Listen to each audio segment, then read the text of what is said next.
안녕하세요. 공시 읽어주는 여자입니다. 오늘 알아볼 공시는 나이백의 파생상품거래 손실발생 공시입니다. 우선은 이 공시는 정정공시이고요.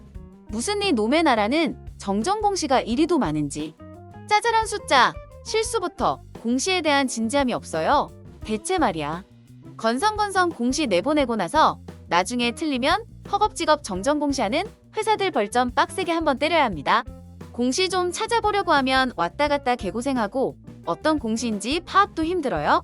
정정공시가 악의적인 것도 있는데 그런 걸 분간하려면 오늘 나온 나이백의 정정공시 같은 단순 오기에 의산 정정공시가 많이 줄어야 해요.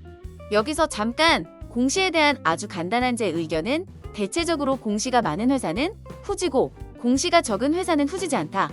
입니다. 물론 호재가 되는 공시도 많고 공시로 주주들과 커뮤니케이션하고 그러는 게 좋지만 요즘에는 IR로 자료를 뿌리는 경우도 많으니 공시는 기본적으로 지저분하게 정정공시가 많이 있지 않고 꼭 필요한 주요 공시만 딱 있는 게 나쁘지 않은 거다 라고 생각합니다. 이런 공시가 좋다 저런 공시가 나쁘다 이런 건 나중에 이야기할 기회가 많을 거예요. 우리나라의 공시제도와 벌점 그리고 불성실 공시로 상장 적격성, 실질 심사까지 이어지는 과정도 나중에 꼭 설명드릴게요. 이제 상패 시즌이니 불성실 공시법인 관련한 공시가 나오는 경우에 맞춰서 영상 찍어 올리겠습니다. 자, 그럼 다시 나이백으로 돌아와서 앞에서 정정공시 많다고 징징대는 건 끝났고 그러면 실제 내용은 무엇이냐? 그냥 숫자를 조금 틀렸습니다. 그래서 며칠 후에 숫자를 다시 공시한 거예요. 끝! 이러고 영상 끝내면 욕먹겠죠?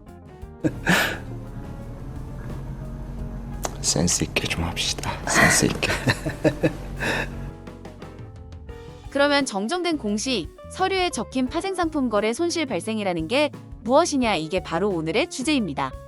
파생상품 거래 손실 발생을 설명하려면 파생상품이 뭔지도 설명하고 왜 이런 걸 발행하는지도 설명하고 왜 이런 공시가 몇 년 전부터 나오기 시작하는지도 설명하고 기업들이 왜 파생상품에 손을 대냐 등등 이렇게 얘기를 해야 할 텐데 기회가 있을 때 차근차근 설명하기로 하고 오늘은 핵심만 잡고 갑니다. 오케이, 거기까지.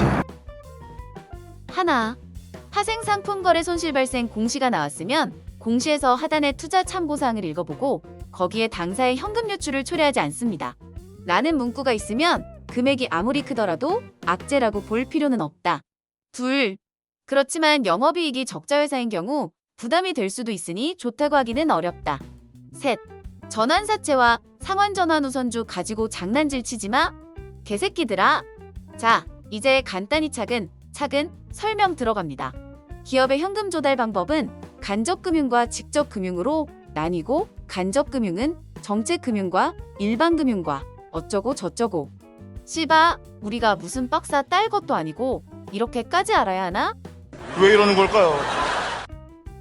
그렇죠. 간단히 설명합니다. 좋은 기업은 주주들에게 주식을 발행해서 자금을 조달하고 애매한데 그래도 주주 가치를 생각하는 기업은 본인의 신용도를 이용해서 회사채를 발행하거나 담보를 가지고 차입을 하고 그냥저냥 애매한 기업은 제3자배정으로 주식을 발행하여서 자금을 조달한다. 이렇게 정리하시면 됩니다.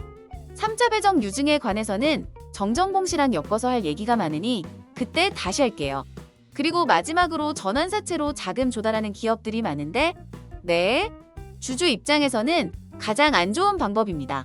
그럼 이제 우리가 얘기할 전환사채와 전환상환우선주는 누가 발행하냐? 주주배정 유상증자를 해도 주주들이 참여 안 해서 실권주가 생길 가능성이 높고 회사채를 발행하려고 해도 받아줄 만한 곳이 없고 3자 배정 유상증자를 하려고 해도 돈 넣을 만한 사람이 없는 후지면서 애매한 애들이 발행하는 게 전환사채와 전환상환우선주입니다. 물론 전환상환우선주는 꼭 그렇게 보기는 어렵고 주로 스타트업에서 많이 활용하는 자금 조달 방식이기는 해요. 그러면 전환사채와 전환상환우선주가 뭐길래 의심에 눈초리를 하고 도끼눈하고 쳐다봐야 하는 건가? 결론만 말하면 기업에 불리하고 채권자 또는 전환상환우선주, 홀더에게 유리하기 때문에 후진 기업에서 주로 사용하는 자금 조달 방식입니다. 제가 후진 기업이라고 표현하는 건 아주 망할 기업이라는 뜻은 아니고 기왕이면 전환사채로 자금 조달하는 기업이 좀 줄었으면 하는 마음에 표현을 이렇게 하는 겁니다. 오, 그러셨어요? 실제로 우리나라의 많은 기업들이 전환사채로 자금 조달을 하고 있어요. 후파생 상품 거래 손실에 대해서 아직 들어가지도 못했는데 왜 이렇게 할 말이 많은 거야? 중간중간 중요한 얘기도 다 빼면서 하고 있는데 다시 본론으로 와서 전환사채와 전환상환우선주의 차이는 전환사채는 전환권이 부여된 채권이고 전환상환우선주는 전환권리와 상환권리가 포함된 우선주입니다. 채권과 주식이라는 차이가 있지요?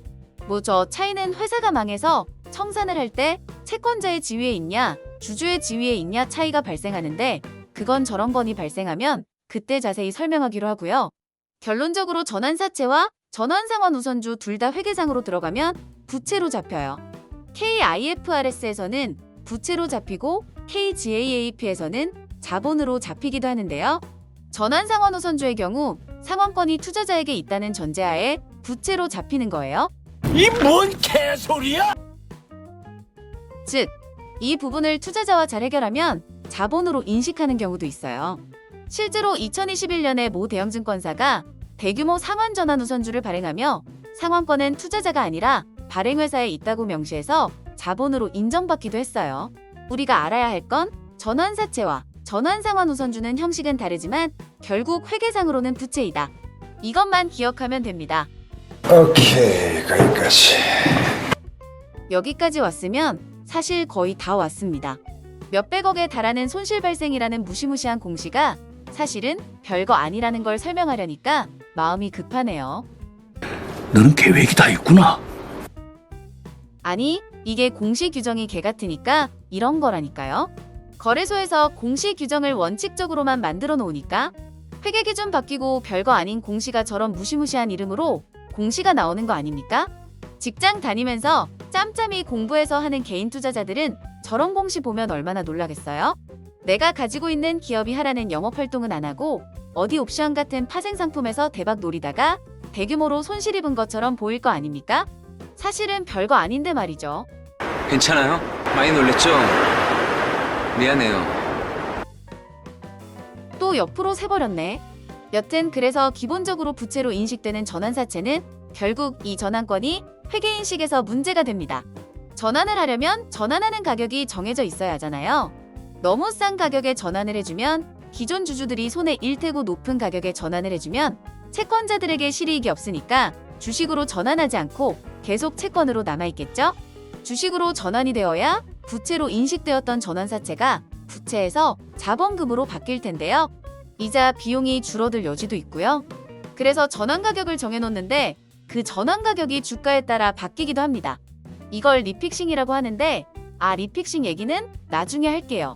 상향 리픽싱, 하향 리픽싱 얘기하려면 49인 3호 조합 얘기도 해야 하고 또 얘기가 길어집니다. 이 새끼한테 입만 벌리면 거짓말이 자동으로 나와.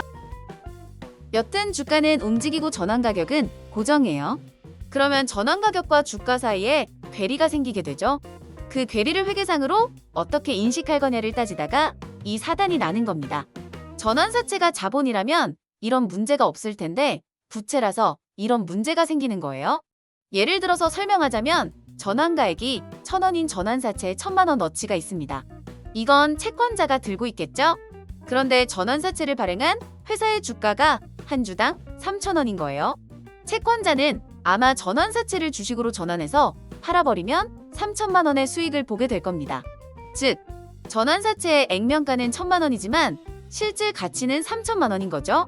전환사채 액면가 1,000만 원과 실질 가치인 3천만 원의 차이인 2천만 원이 바로 파생상품 평가손실이 되는 겁니다. 회계에서는 왜 저걸 손실로 잡냐라고 하면 주가가 전환가보다 높아서 전환권 행사 가능성이 높아지면 파생상품 부채의 공정가치가 상승한 것으로 보고 부채의 가치가 상승한 것으로 회계에서 인식한다는 거예요. 이 뭔 개소리야? 즉, 아주 쉽게 설명하면 기업 입장에서 전환사채 홀더에게 주식을 주지 않고 주식을 전환해서 직접 시장에 팔면 2천만 원의 이익을 얻을 수 있는데 이를 주가보다 낮은 전환 가격에 홀더에게 지급하면서 그 차익을 손실로 인식한다는 거예요.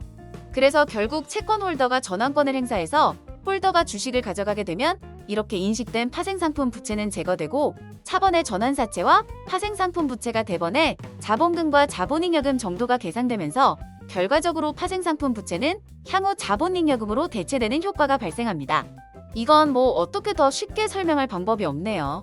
그냥 지들끼리 회계장부에서 숫자로만 몇백억이 손실이다오와 그리고 전환되고 나면 몇백억이 수익이다오와 이런다는 거예요.